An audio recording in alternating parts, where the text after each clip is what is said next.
Welcome back to the Adventure Paradox podcast. We finally have a skijoring guest, my friends. I am so stoked. Those of you who have been following along know that I've been talking quite a bit about skijoring, two of my loves, horses and skiing. What could be more fun than bringing them together into an event called Skijoring? We have a rider with us today, and I have been following her in some Facebook groups for a little while. She is so funny. Gina, your humor. I know I'm setting you up for that. Like, oh God, now I gotta be funny. But really, your humor and your wisdom in the ski joring community as you are touring just about trailers and parking and being trauma bonded and all of these things, Gina Weymiller, you had me at hello. I'll give you a proper introduction in just a moment. But for those who have no idea who you are or where in the world you are, tell us where you are and how you are today.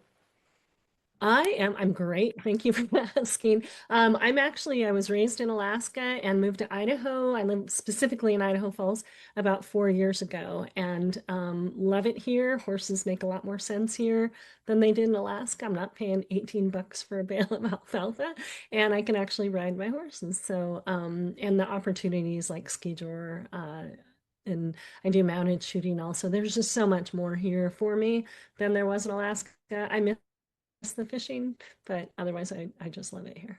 Well, you can always go back and visit for the fishing, right? Absolutely. Yeah. I didn't know you were from Alaska, actually, and I don't know if you've read Jules' memoir about her narcissistic mother, but one of the things she talks about in that memoir is being from Alaska and being like really tough and gritty and getting into the industry. And at one point, she was like, "I went Alaska on her," and she like really moved it. So I thought you'd get a kick out of that. And I'd love to hear your take on going Alaska. I would love to read that. I'll have to look that up. It's a really powerful book. And I know we've had a little bit of a conversation about narcissism and Mhm. moving through things, and maybe we'll get to that today. But first of all, without further ado, a more formal welcome and introduction to Gina Weymiller. She loves, in this order, God, grandkids, the rest of the kids after that. She's a full-time employee in the tech industry, and she has been a ski joring competitor and advocate for the past 4 years. So it sounds like since you moved to Idaho Falls, she told me she needs to learn to say no because she's involved in so many other nonprofit boards. She just has such a big, beautiful heart. I'm so excited that you're here. And let's start with the first time you saw ski joring and thought, I want to try to do that. All right. I was trolling Facebook. A friend of mine, Tracy Kahn, that I had gone to school with since the third grade, was living in Whitefish, Montana. This is, well after high school, college, and I saw she was very involved in the ski tour community in Whitefish, which is a fantastic race. I moved to Idaho, and that was in September, and I think it was December when I said, "Hey Tracy, I'm gonna come up and watch, and I'll help you guys out if you want." I'm literally driving up there, and she says, "Well, do you want to compete?" And I was like, "Well, sure." I didn't bring a horse or anything. And she goes, "Well, her husband Steve had just had surgery and couldn't ride, and they said, well, we'll find you a skier. You can race a novice since you and he are both new." I got there. Steve took me out, put me on his horse just to make sure I could ride because, there's always a lot of variables and, oh, I can ride or, I can fall off really well. And so we went out, did that the next morning, got up, went to look at the track, met my skier. He had never skied before either, but he was a fantastic, turned out he was a junior Olympian skier. So we got out on the track and we ended up winning day one. Um, had really fast times, faster than the sport times, because the horse knew what she was doing, Hmm. right? Hmm. He knew what he was doing. I just hung on and went, everything else is history, as they say. We went on to win the novice buckles. That competition won some money, won some horse blankets. I was like, this is easy. I'm in, let's do this. So, yeah, hasn't happened since, Okay. but, I like love that. that though. And I love that you're on the podium your very first time. It wasn't the plan. You were just gonna help out. Like, isn't this the classic, So, right? And God was like, "No, yeah. actually, you're gonna win, you're gonna get hooked, you're gonna be with another Olympian. Like this is the Yep. track. But let's back up a little bit because we know you just said, he had never skied. He had never skied ski jor. He obviously had done a lot of skiing before that. And you had never Correct. Yeah. ridden ski jor, but clearly to be able to get on a horse and do the riding required for ski jor, which is a pretty Yeah. fast gauntlet and getting a horse kind of into a starting gate. What was your riding experience like prior to just saying, yeah, sure, I'll ride your horse and see what happens in the novice? Um, my experience was really just with adrenaline more than anything. And like I had never barrel raced. I'd done some competitive trail rides because in Alaska we're pretty limited on what we're Yeah. able to do. And so the adrenaline was really, I mean, I love to run my horse on the beach up there in Alaska and never had ridden one quite that fast. But, again, you have a trust with that horse trusts you, she takes care of you.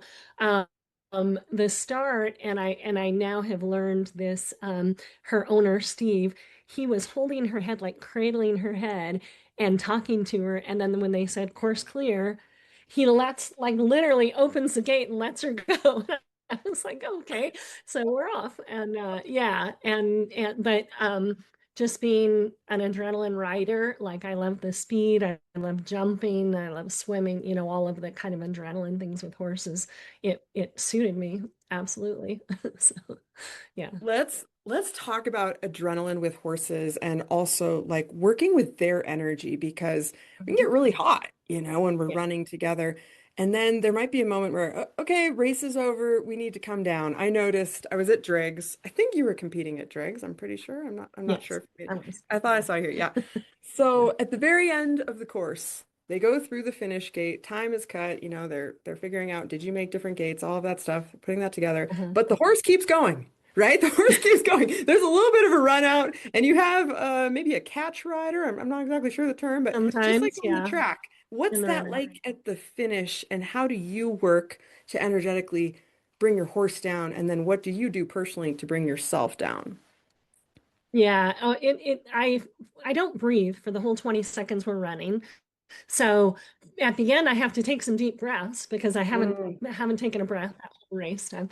And you're absolutely right. The horse is going to pick up on your energy, whether you're excited, whether you're angry, whether you're, bummed or whatever.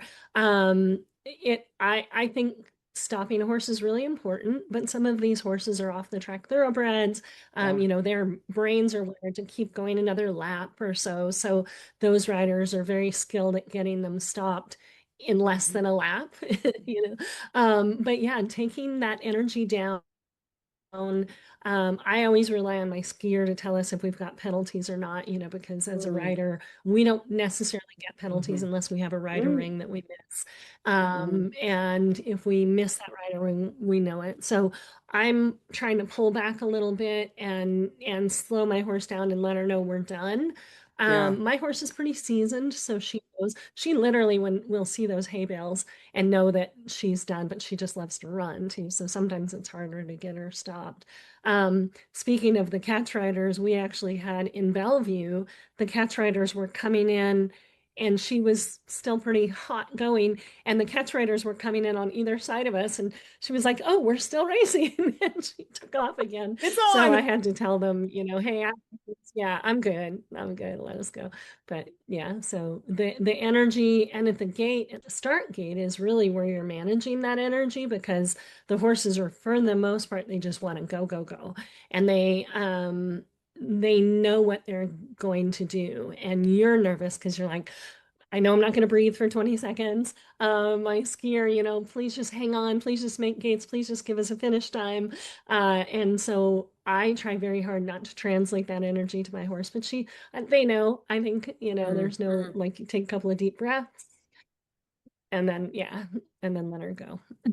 How about your prayer practice? I mean, are you dropping a knee before you get on? Like how do you turn it over before you stop breathing?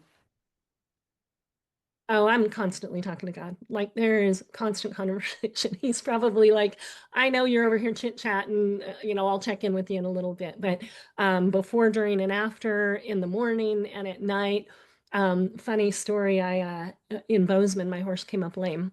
and Bozeman races was Friday and Saturday. And so we went to mass on Monday morning because we didn't have a race that Monday morning. And I didn't know at that point what was wrong with her, if she had broken something, if she just came up lame or what.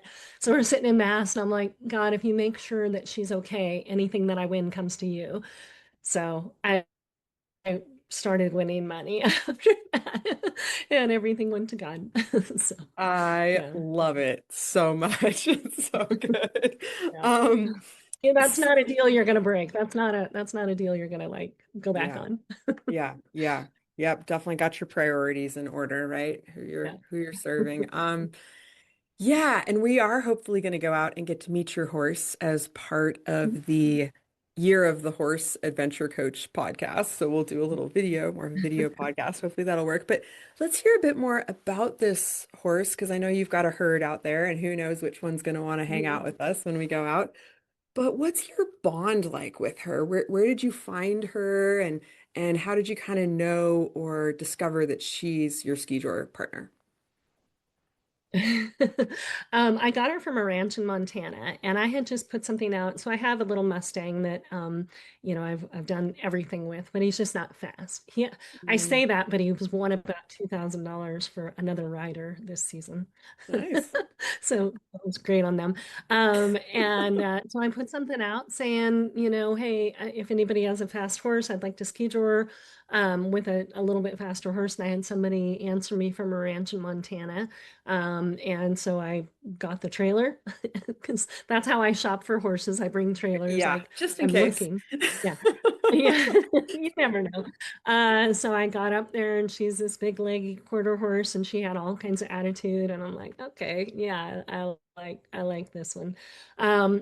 She had been a cow horse, working cow horse, and they'd done some barrels with her, so I knew she was, pretty seasoned. She was 10 at the time. And so didn't really take anything. I started her on mounted shooting as well, and that's a whole nother sport, but Yeah. that usually takes the horse some more time to desensitize, and she just isn't that girl. She Hmm. looks at me, if she trusts that I'm getting her into something that's not gonna be really stupid, she'll do what I'm like, yeah, she'll just do what I ask. And so she's a very fast ski jaw horse. I have trouble like getting my skiers to not keep up, but I have to check her up where the skiers can't go full out. And so Hmm. we have to really work to coordinate where to check her up. She hates being checked up. I hate, like, I'll see pictures of her that, the photographers have taken, and she's just all teeth, and I'm completely up in her face, and I hate it. But also, got it. I mean, there's times when we can't just go all out down the track, and Yeah. which is what she really likes. But yeah, so I just figured out she likes to run. She will trust me, and she's one of those horses all around. I put my boyfriend on her for trail rides. The grandkids can get Boyfriend on safe. her.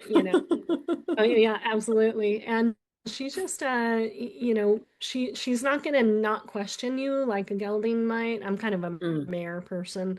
Hmm. And that's Hmm. a whole Hmm. nother topic. And so she'll question what I'm thinking sometimes, like, what is this? You have a gun and some balloons. Why are we? Or we're out on the trail and there's no trail and I'm trying to push her through the woods, and yeah, so she'll question me, but Yeah. ultimately she trusts me. So Yeah, that trust is so key. And the conversation of mares is a favorite conversation here at the Adventure Paradox. I actually wrote a yeah, chapter about it in my book, but understanding marish behavior and so fascinating because of all the domesticated animals. Horses are one of the ones we don't fix mares. Like we haven't figured out how to do that. So we really get to right. witness their cycling and their personalities. Would you like to say anything on marishness, especially since you just identified yourself as a mare person? Yeah. I just think their work ethic is fantastic. I mean, I have two geldings as well, two mares, two geldings, and I just think that the mares have a much stronger work ethic. They can be more difficult. I mean, you can't make a blanket statement about any horse, right? But Totally. I Or think gender. they take a little. Yeah, no, exactly. And I have a Mustang who I have to work on his trust because, Mm, he spent 6 years doing his own thing. And then we pull him out and make him do things that he did not, know that he was ever going to do in his life. yeah. So like sit on couches and mounted shooting and ski jor.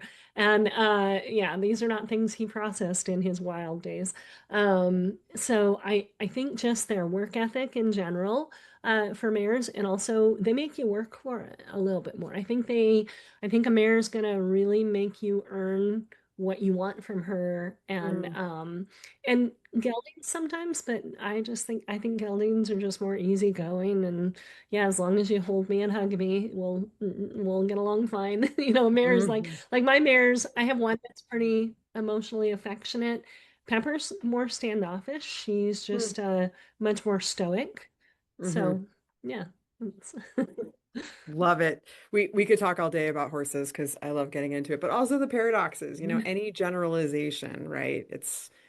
We got to watch out for those. But I love what you just shared about your perspective on your mares and your Mustang sitting on a couch. Were you doing some Mustang competitions? I'm curious because we are big Yeah, fans of the Mustang conversation too. yes. No, I had lost my lifetime horse to colic, and just out of curiosity more than anything, went to a Mustang makeover in Oklahoma City, one of the extreme ones, right, where they Mm, give the trainer days to take a Mustang and make them a domestic Mustang, if you will. yeah. And Sarah Hableeb was his trainer, and they came in second place in the Mustang makeover. And they do these things before, so they at the end, part of the deal with these trainers is they auction off the horses, and some of that goes to the Mustang groups, and some of it goes to the trainer, and sometimes the trainer can buy the horses back. And I just love this little horse. I loved his heart. But part of his routine, they did like this Game of Thrones routine. So part of his in the freestyle. So part of his routine was sitting on a couch, and or a throne is what it was supposed to be. And she had the on this beautiful white, princess gown flowing around, and they just did really well. Before the auction, they have this little fun trick that they like to do of giving you free whiskey. So. So I went, had a little bit of libations and decided, yep, that was gonna be my horse. So the auction came along and I got him for a song, really. And I think because like people had figured out I was from Alaska. I'm a very social person, so people had figured out I was from Alaska, and I actually had people that I could hear saying, "No, let her have the horse," and I was like, "Oh, fantastic," So they weren't bidding me up. And so I got him for a song, well, for 4,000. It's not a song, but so far as horses go, yes. Yeah. And then afterwards, the next morning actually, so we came back down, and I go to meet my horse, and I see this little 14 one-hand red roan sitting there. And I'm like, okay, well, where's my horse? Because the one I bought was 15, 16 hands easily, And Sarah was standing there, and she's like, this is Duncan. And I was like, okay, yeah, he looks a lot bigger Ooh, a from little up in too the much bleachers. whiskey. Yeah, no. So I bought yeah, the first thing I bought was the horse, and the second thing was a hole punch. So, My yeah, gosh. I but it's good all the way.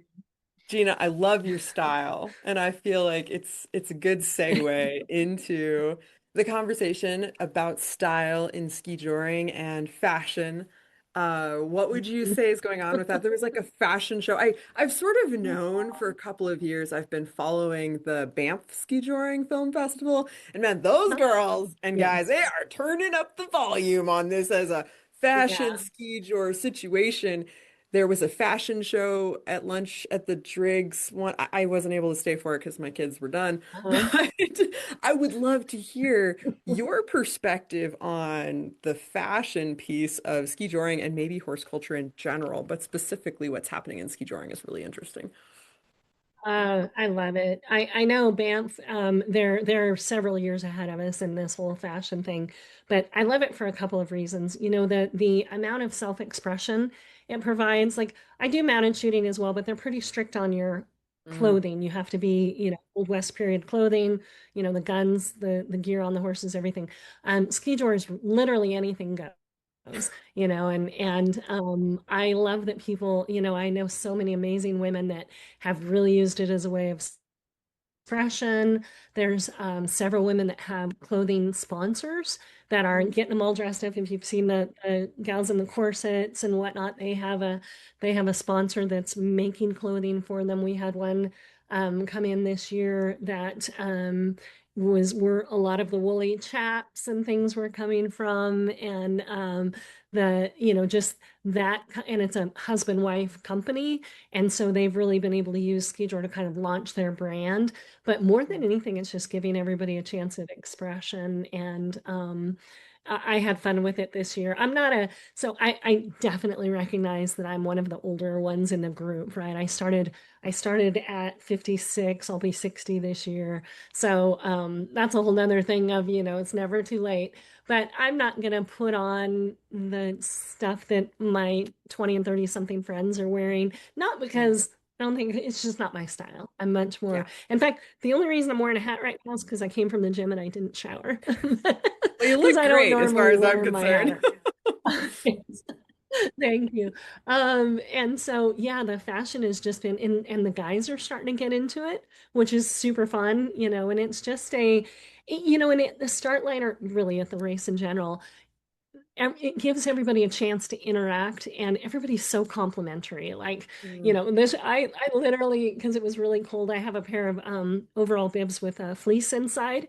And so mm. I put those on over a ranch dress and shirt that I had that was thick and stuff.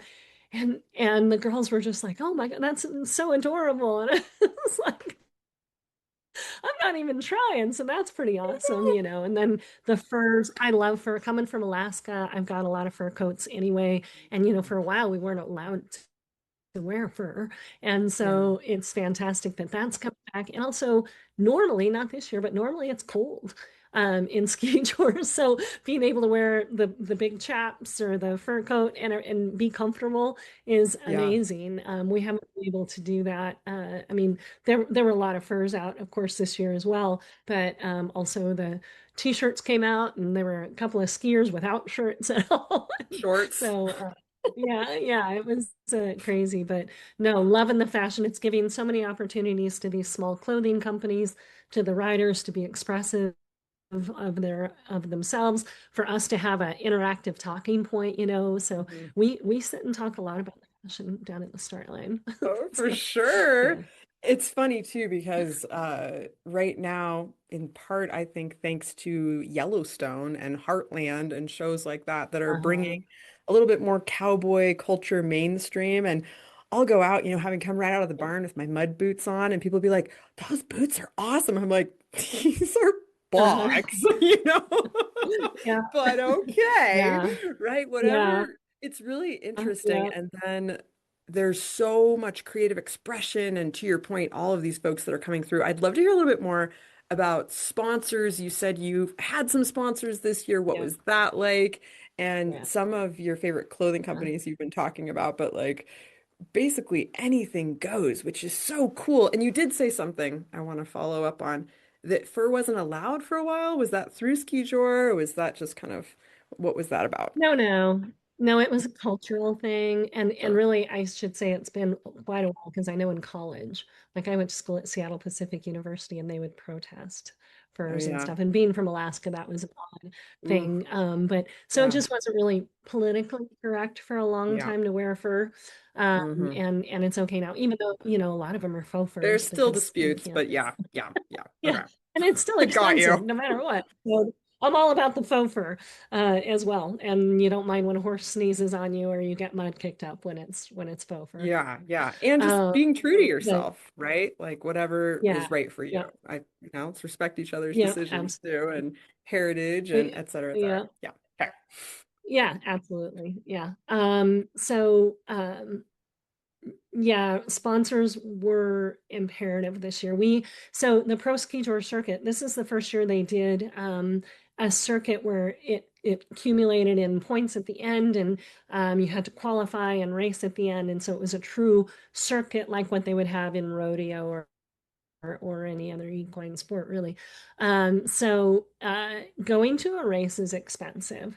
I would Mm, say I spend about $1,500 between race fees, fuel, food. yeah. Horseshoes are crazy expensive because we Oh, do have special shoes we put on the horses, yeah. and they're not like any other, but we Hmm. want to make sure the horses are safe.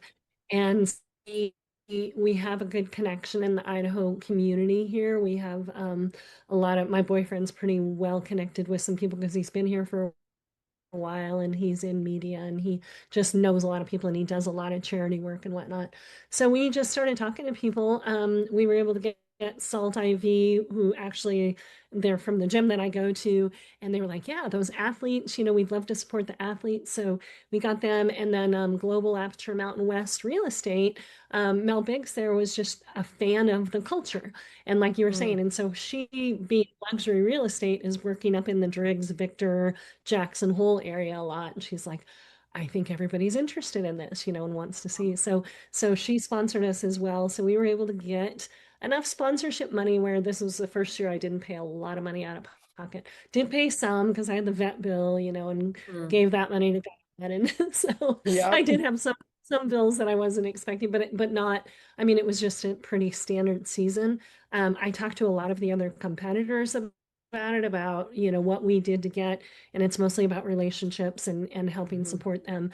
But it was really more about relationships, but getting them involved in like we tried to make sure they had a place at Driggs, and that we're making sure to pump them up in social media, and that kind of stuff is important for that reward, so to speak, for the sponsorships, and letting them know how much we appreciated them and appreciated the support, because we do it because we love it, but it would be a lot harder to do it if you didn't, especially when you don't come away with cash every single. Hmm. And some of the bigger racers that I know that are coming home with cash goes right back into ski joring because they don't have sponsors yet. So Right. one of those things I am not saying no to is to help some of my fellow ski jor folks find sponsors for next year and help them get into more races and stuff. So yeah. So You were awesome. What would talking you about say? skiing. I know a lot of people. Oh, sorry. No, finish your thought and then I'll ask. Oh, I was just gonna say, I know, like one of the clothing companies I was talking about, Westerly, that's the husband and wife team that they outfitted a lot of racers this year. Most of the woolly shoulders, the woolly chaps. I wore a set of their super cute pink chaps with fringe that had hearts on them, like very girly. Ah, Yeah, love I gave them it. back, but yeah, Westerly is an awesome company, awesome people. And then locally here, I have a girl that is she's got a vintage boutique, which I love. I love repurposing. I love that whole, previously loved kind of thing. So Mm, just about everything I was wearing this year was from RM Boutique, and it was all pre-loved stuff. So it was funny because I would go around, like had this one green vintage Western with some studs on it, and people are like, "Oh, I really like your shirt." I'm like, "It is for sale. If you would like to hmm. buy it off of my back, you can." I'm wearing a sports bra here. So, yeah, she's got fantastic stuff, and she's just a little boutique here in Idaho Falls. But hopefully, we generated some conversation for her, and yeah, she's fantastic. Well, we can So, include links to all of your sponsors in the show notes so that people can go and do some shopping. I yeah, don't know if you have affiliate codes or anything like that, but we can certainly give them all a shout out. I do. And what's your vision like going forward, specifically for ski joring? If you could look back, and yes, probably we won't be here 100 years from now, but on this time, what would you hope happens with ski joring? I know there's a conversation about getting it into being an opener for the Olympics, but like, what would you say your big vision would be for ski joring for the next 100 years? I love the thing I've always loved about ski touring is the inclusivity, right? There's all different classes, there's all different horses, like there's even ponies that run Yeah. like in the buckaroo class and things like that. So I love that it doesn't exclude unless you don't ride or ski. I Mhm. guess those two things. Even then you can come volunteer because all of the races are Yeah. volunteer driven. So even that, so if you want to get involved in ski touring, you can, no matter what. So I hope that that continues on. I hope that trend continues on and the welcoming atmosphere that everybody has. I loved the I love the pro ski tour circuit this year because it did bring some bigger, better, like, I mean, we've had races on the Cowboy Channel and whatnot, but never to this point where my family was able to watch everything. Yeah, the sponsors coming in, the kind of like I've been a college athlete. I've been an athlete most of my life, but to have that like, oh, you're an athlete was kind of fun, especially at my age. I'm gonna be 60, and so it was kind of fun being having that like special treatment, I guess. I don't know if you call it that or not, but it's your chance for 3 months of first of all, you get through winter really quickly, but also, just a Mhm, little bit mhm. of like feeling like you're part of something, feeling like you're part of this giant organization and family. And even this year, because of the pro ski tour circuit, where we ventured more into Utah, because we're typically in Montana, Colorado, Wyoming, I made so many more friends and so many more contacts and just amazing people, just even venturing into that. So for the future of ski tour, I don't want that to go away. I don't want Yeah. it to become, I hear horrible things about barrel racing and I don't know anything about it, so I don't know what's true and what's not.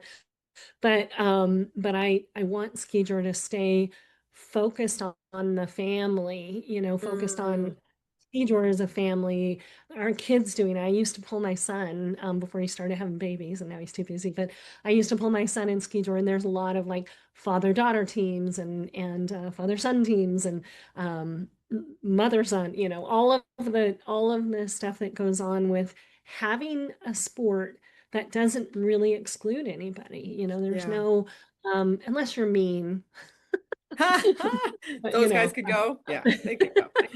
yeah, no, but and you can be as serious about it. We've got these off the track thoroughbreds. They have sponsors. They have, dedicated skiers to, I'm kind of mid-range. I have some amazing dedicated skiers. I have sponsors, but I'm not like if I don't get a check or a buckle or whatever, I'm pretty happy that we finished and everybody's alive, Yeah, And then you've yeah, got some that are really just in it for fun and just part of the, hey, let's see what this is like, And so for I don't sure. want that to, I love the fact that it's getting to a more professional level, and hopefully we'll keep that culture along the way. There's still a lot of, in fact, there's two races in March that John Hyde, who's an old soul in ski touring, he's putting on one in Du Bois and one in Boulder. So the season isn't done yet, and those are more hometown races.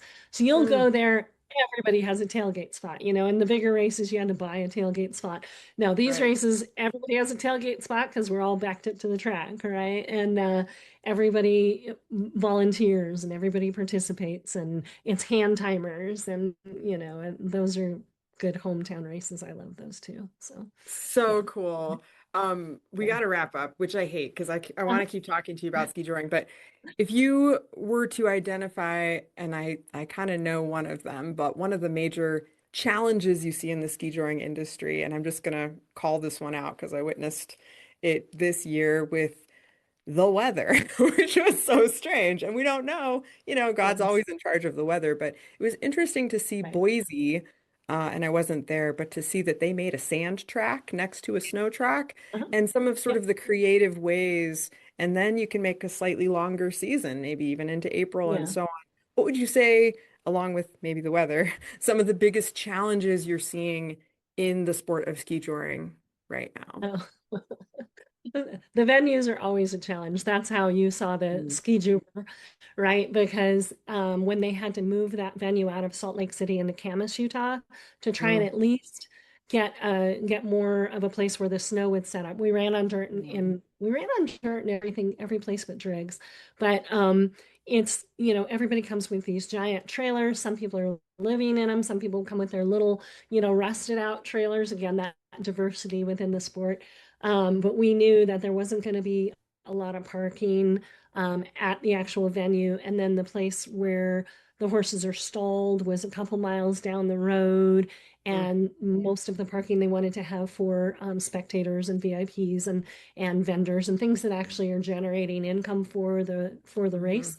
mhm. So we knew, and that's pretty typically a challenge. Even in Driggs, My boyfriend and I were talking about, do we get one of those little mini bikes so we can go back and Right. forth, because there's a lot of running back and forth between your trailer, Yeah. your horse, all that. So the venues are always a challenge. The honestly, some of the best ones are out in some farmer's field where everybody just pulls in and parks, and Yep. then you go out there and you run and yeah, but being able to accommodate the spectators, Right. you can't have. I think we had 6,000 at Driggs, Yeah. and even more than that. Our first race in Heber. We had even more than that. I mean, there was, I can't remember the number. Oh, and Boise. Boise was our biggest for sure. But Mm, Boise venue, that was in an actual rodeo ground. So there was mm, a place to put the track and bleachers mm. and places for the vendors and all that. But we were still hauling, Yeah. we still need ski juver to go between Yeah. Yeah. between the track and our trailers. So that next to the weather, we didn't. I don't even know that we looked at the weather as a challenge until it got dangerous for horses. The weather is Mm, really more just one of the variables, right? yeah. And that Yeah. makes the track different for the horses and for the skiers and for people to stand watch. So it Yeah. really weather is a variable. That's Yeah. part of the that, Yep. yep, God's in Yep. control of that. We're not gonna Always has been. So if you're gonna be upset about yeah, it, take it up with him. No, anyway. yeah.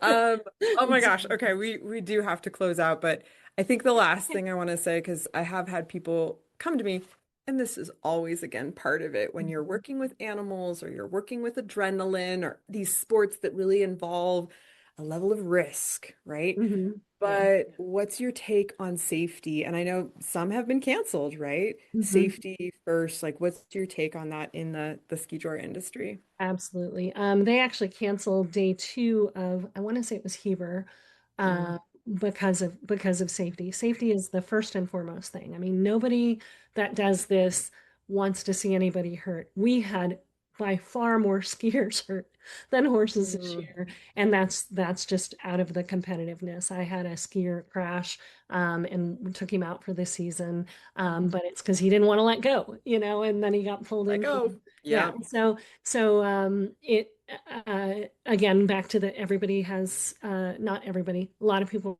run in specialized shoes so that the Mhm. horses have traction. There are people with PEMF, with cryotherapy, with Beamer blankets, all of like you go after a race and all of these horses are getting vitamins and I mean they are so well taken care of and they're so, and it's not only about making sure they're ready to race, but also just their safety, making sure that the next day they're ready to perform and Yeah. everybody warms up. I mean, I can't say enough about this sport and the horse safety.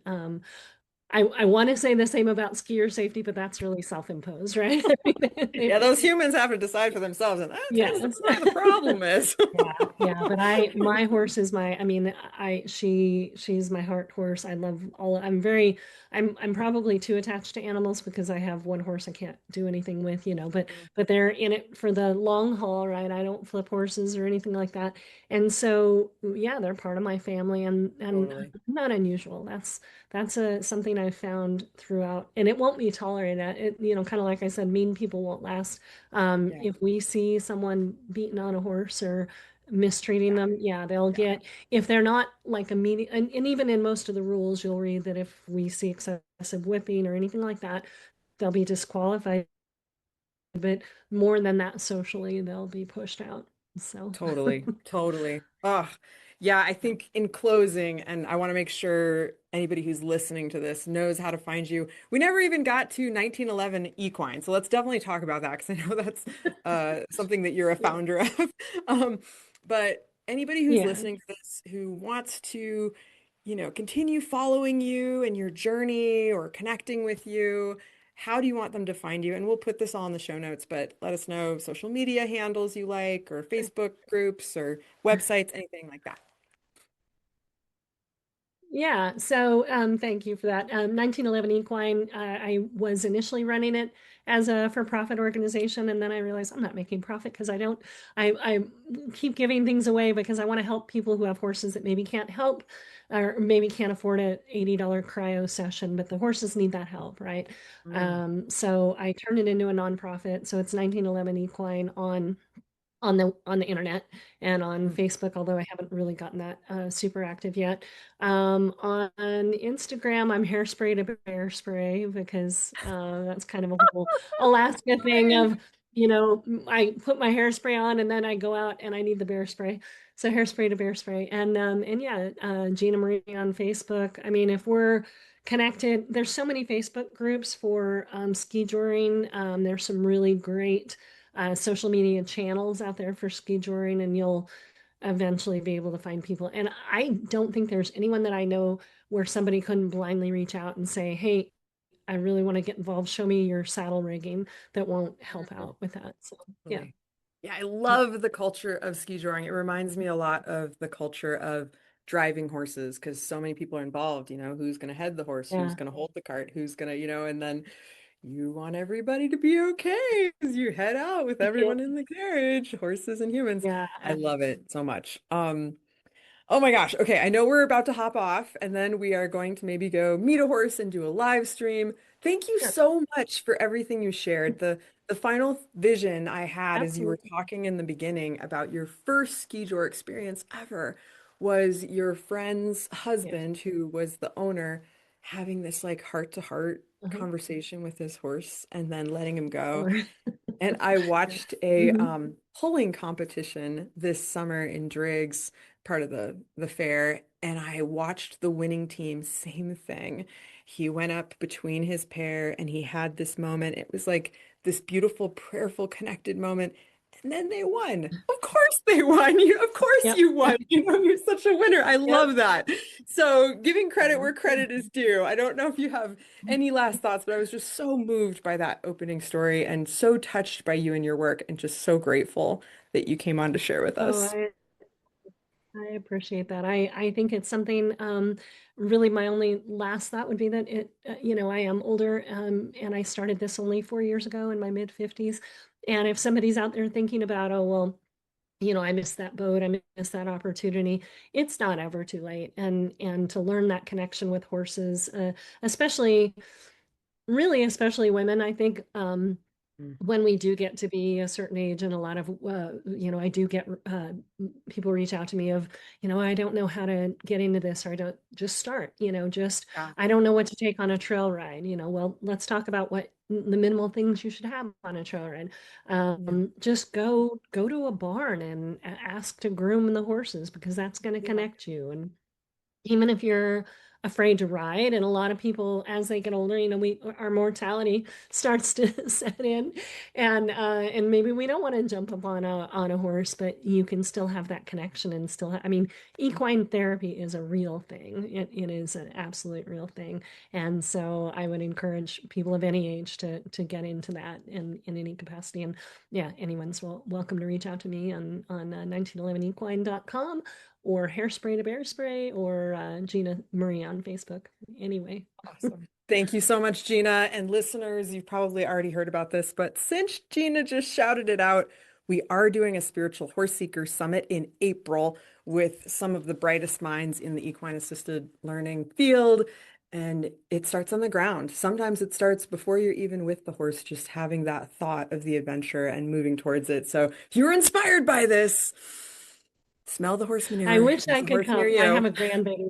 I have a grandbaby coming, so I'm not able, but I would love to come, and I will certainly be Oh, well, there. you can be a fan. We'd love to have you in the audience. Absolutely.